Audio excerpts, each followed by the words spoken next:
Salut les amis, j'espère que vous allez bien. Nous voici à la 5e partie de notre série de formation. Nous continuons et dans cette partie, nous allons continuer à expliquer toujours l'interface. Vous verrez que l'interface sera l'objet de la continuité de cette série de formation. Ok, pour que nous arrivions et à maîtriser, avoir la connaissance en tout cas avérée de notre interface. Et dans cette partie, non seulement nous allons parler de l'interface, nous avons parlé aussi de l'importation du projet et nous allons parler aussi à comment appliquer les différents matériaux sur notre scène, sur notre projet. Après que nous ayons importé les projets, nous allons avancer avec le projet. Petit à petit, nous annonçons la fin de cette formation déjà. Ok, je suis là, le projet a été importé. Maintenant, comment je fais pour bouger dans ma scène, au fait? C'était ça l'explication. Comment je fais pour bouger ma scène? Je vais expliquer par les touches de direction. On commence par là. Vous arriviez sur votre clavier, il y a des touches qu'on appelle les touches de direction. Il y a des différentes flèches, à gauche, à droite, un peu plus en haut et puis en bas. Ces 4 touches vous permettent d'aller à gauche, à droite et avancer et en reculant à partir de votre clavier. Comme un exemple, je vais appuyer ma touche ici, côté droite. Vous voyez, qu'est-ce que je fais? Je suis en train d'aller de côté droite. Vous voyez? Je suis en train de bouger un peu de ce côté. Si je vais de l'autre côté, je vais me diriger de l'autre côté gauche. Vous voyez? C'est à partir de mon clavier. Donc les touches de direction me permettent à faire ces différents mouvements. Ces touches me permet de faire ces différents mouvements. Vous voyez, si je vais avancer avec. Si je vais reculer, je recule. Toujours avec les touches de direction. Toujours à partir du clavier, je peux les faire aussi avec la lettre A. La lettre A fait quoi? Me permet de monter. La lettre S me permet de monter, monter. Permet de monter. Vous voyez, à partir de l'outil de mon souris que j'ai, lui me permet maintenant de faire quoi? Me permet de descendre. De descendre un tout petit peu en bas. Vous voyez, la touche au milieu ici, comme l'orbite ici, me permet de descendre et de monter aussi à la fois. Si je vais le faire avec le clavier, je viens avec la touche A, j'appuie, je monte, je vais descendre, je descends avec la touche de ma souris. Vous voyez, le milieu. C'est lui qui se sert de l'orbite au fait. Celui qui joue le rôle de l'orbite au fait. Je descends et je peux monter avec. Et à partir de la lettre A, je peux monter à partir de mon clavier. Toujours à partir de mon clavier, je reste là. Je vais maintenir sur la lettre Qui. Mon clavier, il est AZERTY. Je ne sais pas, le tien, il est quoi? Vous voyez? Qui. Je vais aller de l'autre côté. Et puis 2, je rentre de l'autre côté. Donc, les fonctions sont les mêmes comme les touches de direction. Q me permet d'aller à droite. 2 me permet d'aller à droite. Qui me permet d'aller à gauche. Et S me permet d'aller en arrière, de reculer. Et A maintenant, en lieu place d'avancer, lui me permet de monter. Différemment de celui de la direction. Vous voyez? Celui de la direction, lui me permet d'aller en avant. Vous voyez? Et de reculer en arrière. Pas de monter, d'aller à gauche, d'aller à droite. Tandis que celui du clavier, la lettre A, celle-ci me permet de monter. Vous voyez? La touche me permet de monter. Et je descends ou je redescends avec la touche de ma souris. Vous voyez? Celle du milieu, l'orbite, hein, celui qui joue le rôle de l'orbite, me permet de descendre. Voilà un peu ce qu'on est sur les différentes fonctionnalités de touches de direction sur les claviers. Maintenant, avec ma souris,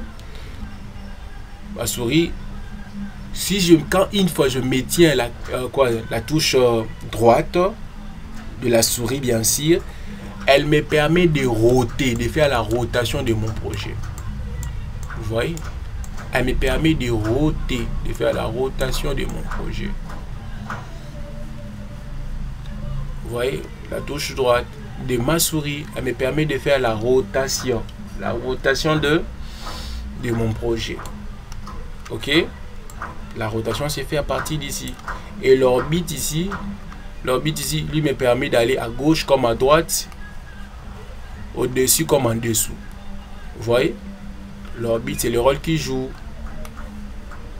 Gauche à droite, dessus comme en dessous.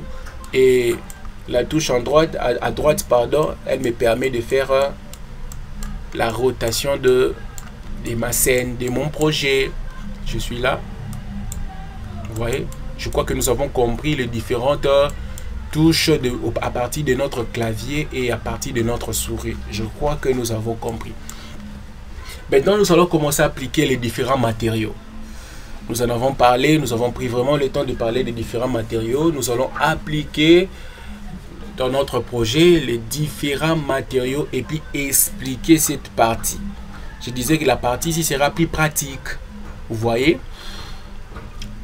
J'ai importé le projet, il est là. Je dois maintenant appliquer les matériaux et puis nous allons retourner à cette partie pour expliquer ces différents icônes. Toutefois, on peut l'expliquer d'une manière un peu brève. Je clique ici, j'étais là. Schéma, j'ai expliqué le contexte ici. Le contexte ici sert à quoi? Je vais cliquer. Il me présente ces deux icônes. Il y a le paysage et puis le contexte. Je clique dans le paysage. Le paysage me présente aussi deux icônes ou deux onglets. Il y a le montagne et puis la rotation.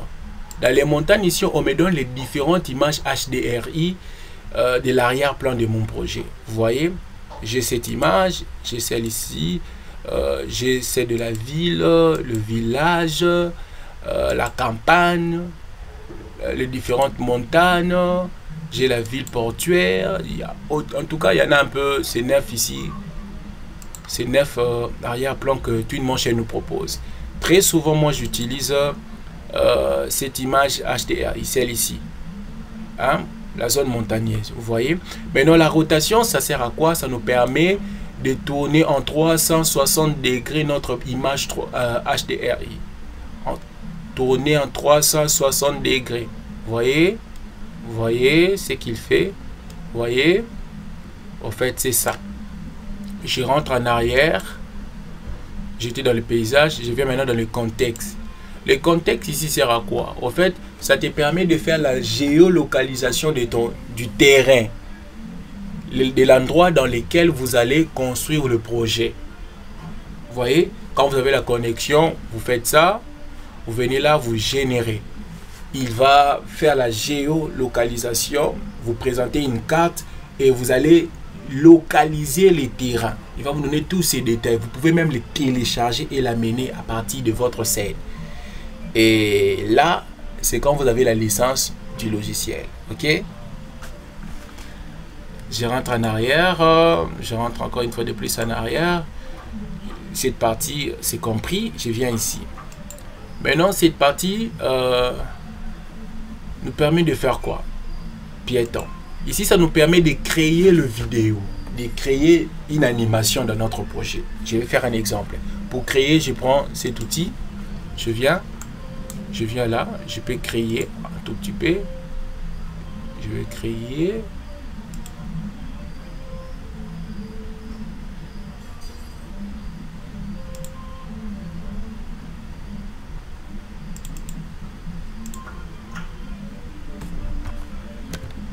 J'ai créé l'animation. J'ai créé l'animation. J'ai créé l'animation, vous voyez.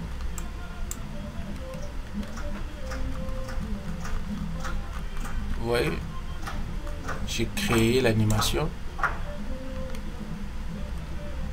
J'ai créé l'animation. Et ici, on te dit, tu veux qu'il soit comment? Multiple, ils sont africains, ils soient de Moyen-Orient, ils soient... Vous voyez, j'ai accroché africain, asiatique, européen. j'aurai les différents types de personnages. Ici, on me demande, ils sont quel type de... Hein? Ils sont de la rue, de bureau, voyage. Ils sont de voyage. Même leur style vestimentaire va changer. Vous voyez? Je clique là, voyage. Vous le verrez avec des bagages, tout comme ça, quelque chose de comme ça. Vous voyez? Des bagages. Maintenant, s'ils sont de la plage, vous voyez? La tenue va changer aussi. Le style vestimentaire va changer. Vous voyez? Là, maintenant, une culotte.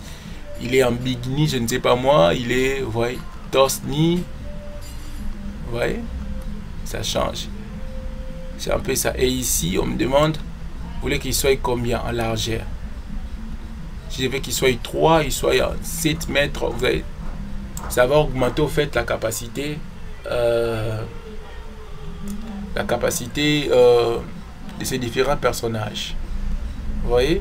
Et la densité, si j'augmente, ils seront plus nombreux. Ouais. Ouais. J'augmente. Et ici, si je fais off, je change leur direction tout simplement. Si je fais off, vous voyez, je change. Je ne sais pas si vous me comprenez, je change. Et là, je dis arrêtez, vous ne marchez pas. Vous voyez, j'ai créé une scène de vidéo. Ça s'est fait à partir d'ici. Je rentre en arrière, j'étais dans piéton, je peux le faire aussi avec la voiture, je peux le faire avec un vélo, je peux le faire beaucoup de manières au fait. Je vais créer, je peux faire ça.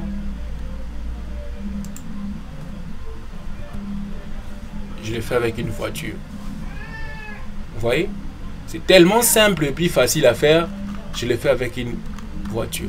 Il y aura vraiment un projet, nous serons en train de le faire dans une chaussée, tout qu'on sort sur une chaussée. Vous allez voir comment est-ce que ça fait beau. Hein, et nous allons respecter les virages, traiter d'un millimètre près. Vous allez voir comment est-ce que ça sera beau.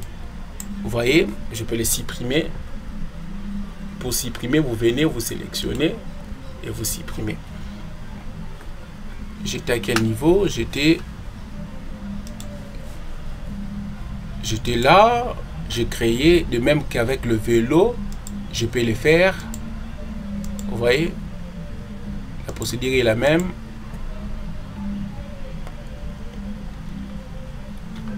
Avec le vélo, même avec un avion, vous pouvez le faire. Densité, les cas, 2 voies. Si vous faites comme ça, si vous venez là, vous cliquez là, vous avez la possibilité d'avoir 2 voies. Ça peut se faire aussi, que ce soit chez les humains et puis sur même sur la voiture. Vous pouvez avoir 2 voies. Vous voyez, je rentre en arrière.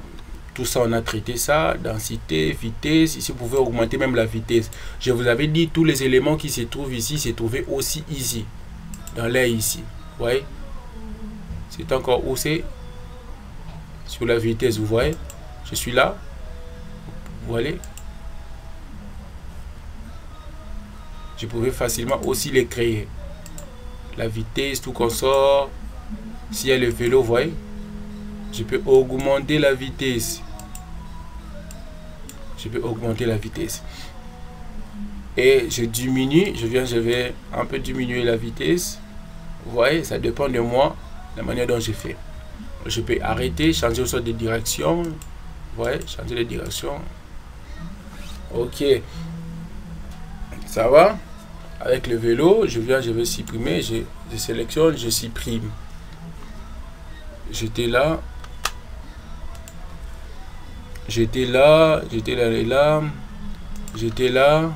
vélo. Ici, ça permet maintenant, ça fait quoi?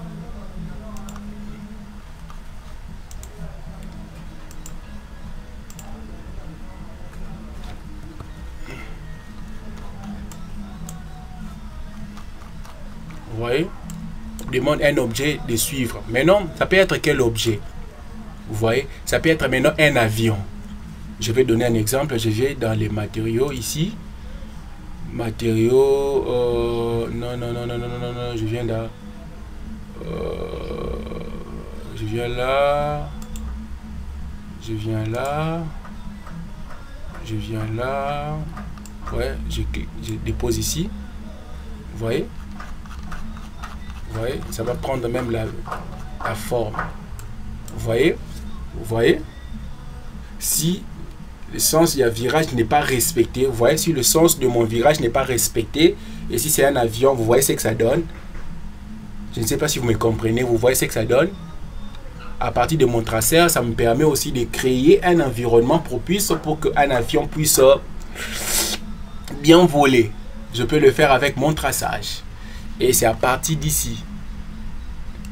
C'est à partir de ces traceurs personnalisés.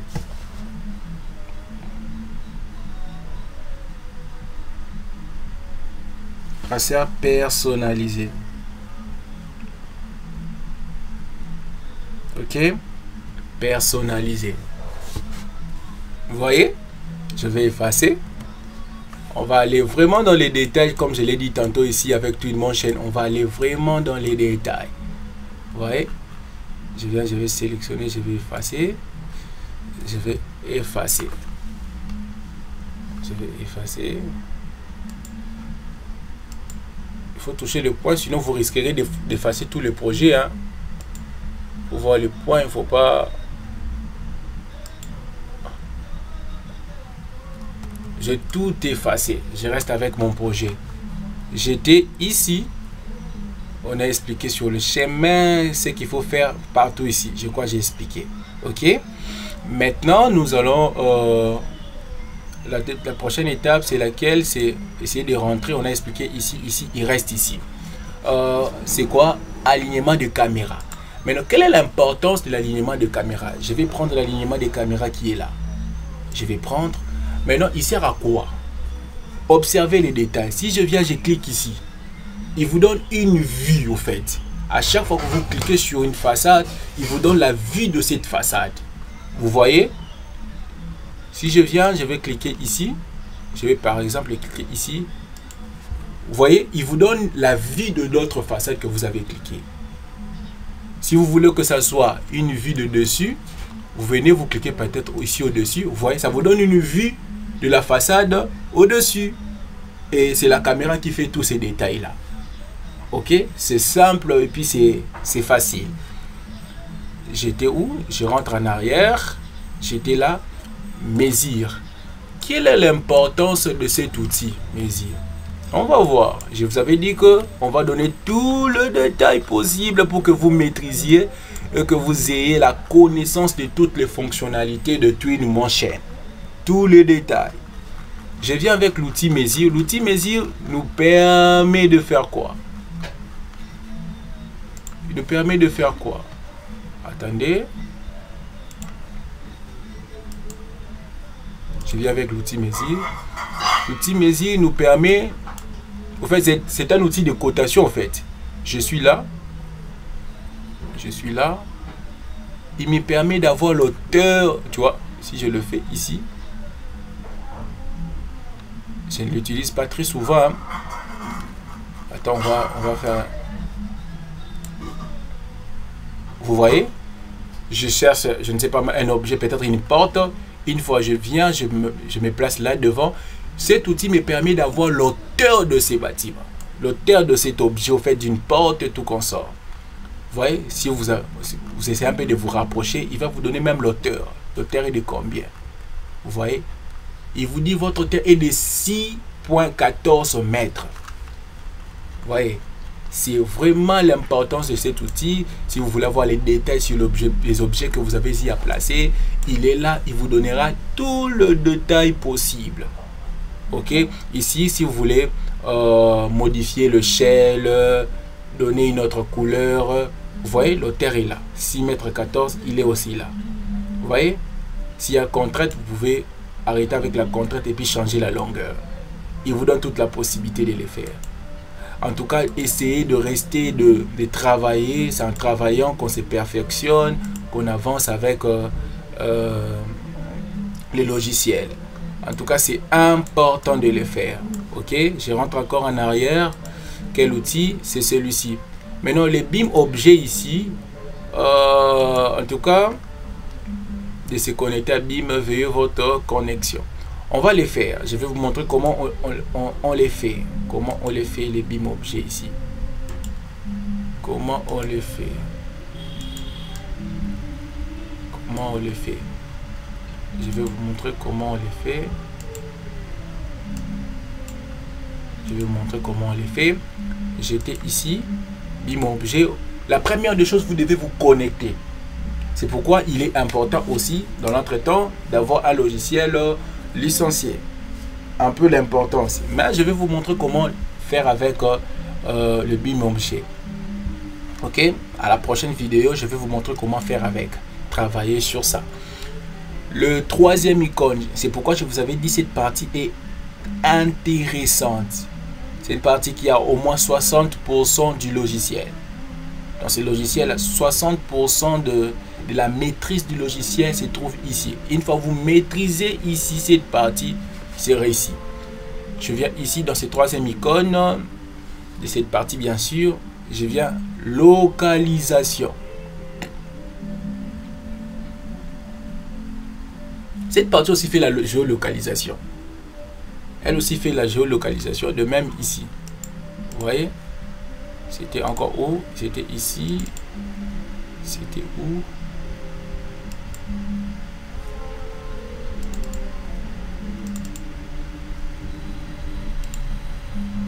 Bon.